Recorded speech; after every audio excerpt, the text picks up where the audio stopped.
Bonjour à tous. Eh bien, on continue. On va parler aujourd'hui de l'impératrice porte le numéro 3 dans la série des arcades majeures du tarot de Marseille.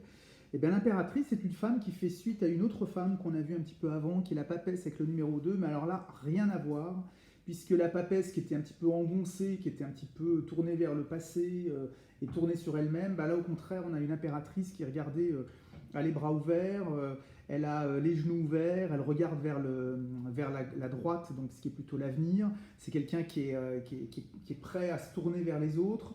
C'est quelqu'un qui va élaborer des plans. Elle a du pouvoir, vous voyez, elle a un sceptre. Et puis c'est un pouvoir qui est assez puissant, c'est-à-dire que le sceptre il pointe quand même sur son ventre, qui est le symbole de la féminité, donc ce qui montre que elle n'a pas besoin de son mari pour régner, donc elle règne par tout ce qu'elle peut entreprendre, par tout ce qu'elle peut faire, donc c'est une femme relativement forte, elle est déterminée. Si vous remarquez, elle a une petite pomme d'Adam dans le cou, donc ce qui montre un côté quand même relativement masculin, et le fait qu'elle est quand même relativement active et prête à prendre des décisions à élaborer des stratégies. Donc on va être vraiment sur quelqu'un qui est prêt à se lancer dans l'action. Alors comme la papesse, elle réfléchit beaucoup, mais en revanche, elle est vraiment tournée vers du pragmatisme et vers le fait de réfléchir pour mettre les choses en action dans la foulée. On n'est pas sur de la cogitation stérile où on réfléchit, il ne se passe pas grand-chose. Non, non. L'impératrice, elle réfléchit à des choses, elle fait des plans.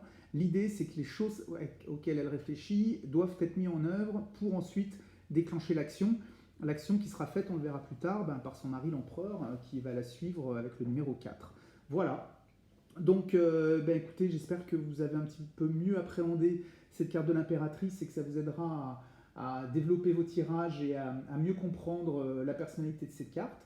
Si vous avez des questions, comme d'habitude, vous n'hésitez surtout pas. Vous me laissez un petit commentaire, ou alors vous vous abonnez à ma chaîne, ou alors vous m'envoyez un message privé, je vous répondrai avec le plus grand plaisir. Voilà, je vous souhaite une bonne fin de journée.